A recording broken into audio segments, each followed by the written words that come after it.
Good morning বন্ধুরা, তোমরা সবাই কেমন আছো? আর আমি খুব ভালো আছি। তো আজকে সকাল থেকে ভিডিওটা শুরু করছি। তোমরা পুরো ব্লগ ভিডিওটা দেখো, আশা করি তোমাদের ভালো লাগবে। তো তোমার দাদা ভাই দেখো ব্যাগ গুছিয়ে নিচ্ছে। তোমার দাদা ভাইয়ের ছুটি শেষ, তার জন্য ও ব্যাগ গুছিয়ে নিচ্ছে। ওর যাওয়ার সময় হয়ে এসেছে। আর এখানে আমি দুপুরে রান্না করার জন্য দেখো মাংস এখানে রাখা আছে। তো বাবা সকালবেলা গিয়েছিল খাসি মাংস আনার জন্য। তো খাসি মাংস আর দেখো কুঁদরি ভাজা হচ্ছে, আর আম চাটনি, এগুলোই আজকে রান্না হবে। তো তোমাদের দাদা ভাইয়ের খাসি মাংস খুব ফেভারেট, তার জন্য আজকে ওর জন্যই খাসি মাংস বানানো হচ্ছে বাড়িতে। আর তোমাদের কার কার খাসি মাংস খেতে ভালো লাগে তোমরা কমেন্ট করে অবশ্যই জানাবে। আমাকেও ভালো লাগে। আমি বিয়ের আগে খাসি মাংস খুব একটা খেতাম না, তখন আমাকে কীরকম লাগতো খাওয়ার সময়। কিন্তু বিয়ের পর এখন আমি খাসি মাংস খাই, আমাকে ভালো লাগে। তারপর আমি চলে এসেছি টিনের বাড়িতে। এখানে উনুনে ভাত চাপিয়েছি। তো উনুনটা জ্বলছে আর আমি ভাতগুলো ভালোভাবে নেড়ে নিলাম। তারপর তোমার দাদা ভাই আর আমি মিলে দুজনে জল ভরে নিচ্ছি বোতলে, বালতিয়ে। তার সাথে আমার মেয়েও আমাদের সাথে আছে। একটি দাদা ভাই কমেন্ট করেছিল যে দিদি ভাই তুমি প্রেগনেন্ট আর এভাবে কেন কাজ করছো? তো দেখো, একা ঘরে সবাইকে সব রকম কাজ করতে হয়। তো তোমাদের দাদা ভাই এখন আছে, হেল্প করে দিচ্ছে। আর যখন আজ ও চলে যাবে কালকে থেকে, তো আমাকে একা করতে হবে বলো। তার জন্য যতটা পারি ততটুকু করে নিই আমি। আর এখন ভারী কাজও করি। তো 3 মাসের থেকে 5 মাস পর্যন্ত আমি ভারী কাজ কিছু করিনি, ভারী জিনিস কিছু তুলিনি তখন। আর এখন যেহেতু আমার দিন এসে যাচ্ছে কাছে, এখন ভারী জিনিস সব রকম ভারী কাজ করতে পারি। এখন আমি একেবারে অনেকগুলো বোতল নিয়ে এসেছি, যাতে আমাকে বারবার জল বোতল আনার জন্য আসতে না হয়, তার জন্য একেবারে অনেকগুলো নিয়েছি। আর এখানে কুঁদরি ভাজাটা আমি বসিয়ে দিয়ে গিয়েছিলাম জল ভরার জন্য। তো কুঁদরি ভাজাটা আমি ভালোভাবে নেড়ে নিলাম।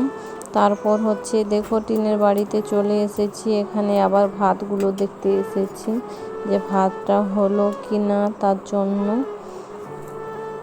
ভাতটা হয়ে এসেছে। তো মাকে আমি বললাম যে ভাতটা হয়ে গিয়েছে, একটু ঝরিয়ে দাও। তো মা ভাত ঝরাবার জন্য টিনের বাড়িতে গিয়েছে। আর আমি এখানে আম চাটনি করে নিচ্ছি। প্রথমে আমি তো মশলা করার জন্য লঙ্কা, আদা, পেঁয়াজ, রসুন সমস্ত কিছু কেটে নিয়েছি। আর এখানে মাংসে মেশানোর জন্য আলু কেটে নিয়েছি। মা খাসির মাংসটা ছোট ছোট করে কেটে নিচ্ছে, অনেক বড় করা আছে তার জন্য। আর আমার আম চাটনি হয়ে এসেছে। দেখো আম চাটনি আমি চিনি দিয়েছি। চিনিটা গলে যাওয়ার পর আম চাটনিটা হয়ে যাবে। তারপর আমি আম চাটনিটা একটি বাটিয়ে করে বের করে সাইডে রেখে দেব। তো এই দেখো বন্ধুরা, আম চাটনি হয়ে গিয়েছে। এবার আমি সাইডে রেখে দিচ্ছি বাটিয়ে করে। তারপর আমি কড়াগুলো ধুয়ে করে রেখে দেব। তো আমার আম চাটনিটা বানানো কেমন হয়েছে তোমরা কমেন্ট করে প্লিজ জানিও। তো সমস্ত কিছু রেডি করা হয়ে গিয়েছে। এবার মাংসটা আমি ধুয়ে আনবো, তার জন্য দেখো বাটিয়ে করে নিয়েছি। আর ভাতগুলো ঝরানো হয়ে গিয়েছে অনেকক্ষণেই, তো আমি ওটা দেখাতে পারিনি, তার জন্য এখন ক্যামেরাটা করে নিলাম। আর মা পেঁয়াজ, আদা, রসুন, লঙ্কা এগুলো বেটে দিচ্ছে। তো আমি এখানকে এসেছি টিনের বাড়িতে। এখানে আমি উনুনটা ধরিয়ে নিচ্ছি, নিভে গিয়েছিল। আর মা আজকে খাসির মাংসটা খুব সুন্দর করে বানাবে। তো এখানে আমি বসে বসে ভিডিও করছি আর দেখছি, আর মা হলে খাসির মাংসটা বানাচ্ছে, আর তোমাদের দাদা ভাই হচ্ছে দোকান গিয়েছে। উনানটা খুব সুন্দর ধরেছে আর তেল গরম হয়ে গিয়েছে। তো এবার মশলা সমস্ত কিছু দিয়ে মাংসটা চাপিয়ে দিয়েছে মা। একটু জল দিয়ে ঢাকা দিয়ে তারপর মা চলে যাবে চান করার জন্য। আমি এখানে বসে আছি। তারপর হচ্ছে তোমাদের দাদা ভাই দেখো দোকান থেকে চলে এসেছে, ও বসে আছে, আমি হলে ভিডিও করছি। তো বন্ধুরা, ভিডিওটা কেমন হয়েছে তোমরা কমেন্ট করে অবশ্যই জানিও। আর বেশি বড় করছি না ভিডিওটা।